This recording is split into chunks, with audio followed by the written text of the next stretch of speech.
I'm Blake Zeeler, relationship and intimacy coach. I'm a sex coach by some descriptions. And one of the things that I really love about this work and notice about the people that I serve is the way that their sexuality reflects their inner world or is a mirror for their inner world and what things are like on the inside of their relationships. Sex, in some ways, is one of the most human, animal, natural things that any of us do. And it leaves us in a very vulnerable place. It brings us to a very vulnerable place. And so what's true on the inside will express on the outside. It's very difficult to actually hide it. Maybe you've noticed this. So if sex is a mirror, I think it is a mirror for how we feel about ourselves inside. Like, how fully embodied am I in who I am? How much of a yes am I to being in this body? How much am I willing to love and offer myself and my body, and particularly my vulnerable parts, to another being, to be seen and loved and even made love to be penetrated. So it's a mirror of our inner relationship to self, certainly. And I think it can be a mirror of what's happening in a relationship between the two people who are having sex as well, in that sex only really flows if there is openness and trust and the movement of loving energy between two beings. And if that's happening, then the sex is probably going to be beautiful, no matter how long those two people have been together. But if there are barriers in the intimacy between the two people in the relationship, if there's resentments that have built up, if there's truths that are not being said, if there's some mistrust that's been created through broken agreements or just feelings of disappointment, which is natural. If we're carrying some of that stuff, it creates contraction in our bodies. It creates closure and a resistance to wanting to really unfurl and open and be fully expressed and be fully received or be fully penetrated. I can add to this. I'm Brianna Krabire, relationship and intimacy guide. I hear so many people say that the spark has left their relationship, or they're longing to get that spark back in their relationship.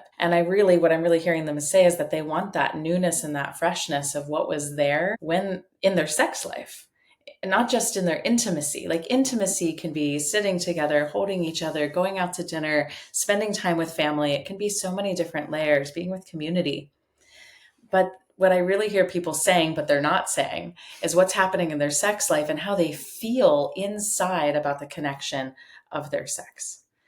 And having worked with couples that have been together 20, 30 years that basically had a non-existent sex life and were able to bring it back through bringing the power of intention and conscious relating into the forefront, the same way that they would their physical exercise. Like, they created a routine and a regimen to follow and to really stick with about how to be in close, loving, connected relationship, because it's not just the sex. The sex is pointing to something that is underneath the surface that's not working in the connection between them. It could even sound a little bit naive to say that anyone could bring the spark back to their sex life, but I have seen it over and over and over again.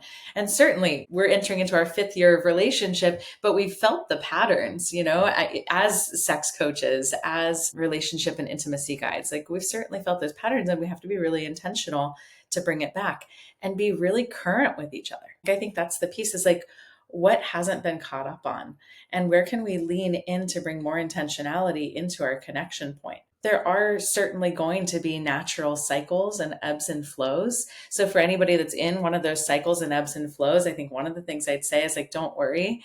You don't have to have a total freak out about it. Just be with it, see, notice it. Sometimes things will naturally shift on their own. But the other thing is to bring in the courage to really address and have the hard conversations with self, to really observe, what have I been avoiding? What have I been avoiding saying? Where have I? But usually that happens with the self first. It's not just what we're communicating with the partner. I hear many, many couples say, I tell them everything. I'm an open book, but they're not getting clear with themselves about what their truth actually is. So how could you communicate that to your partner? Like, there's a deeper layer of having someone from the outside, of reaching out for support and having someone from the outside ask these questions. And sometimes they're the very penetrating questions. It might be questions like, what do you really want out of your sex life? And I'd say most people that are dissatisfied with their sex life, they gave up on the idea that they could have anything fulfilling. They gave up on their desires. They gave up on their hopes and their dreams. It's such an intimate and vulnerable thing to reveal our desires and our fears and even our boundaries, because they could all get met with rejection. They could all get met with separation. Like, oh, I can't handle the desire you just shared, or I have too much fear of my own to move into intimacy. And all of this is a practice of being radically honest with yourself and then being radically honest with a partner. And I'm of the opinion that if we don't do those things prior to entering into a sexual experience, we're not fully in. There's some part of us that's held in reserve. And I think usually the other person can feel it, and so can we.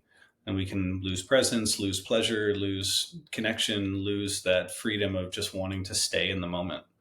We're like, we become goal oriented, or we, endure and just want to get through it. And all these things will show up in sex. I think it's inevitable that they will. So, we invite you to ask yourself the rigorous, challenging questions. What am I not saying? What am I afraid to say? What is true for me that I am putting in this secret little box? Because if I were to reveal it, it might create upset. And find the support that you need to help you express the fullness of your truth. And certainly working with a couple of professionals is a great way to do that, to be a mirror, to be a sounding board for you to more intimately know yourself, so that you can more intimately show up to relating in general, which will, of course, all of which will feed into how your sex life expresses.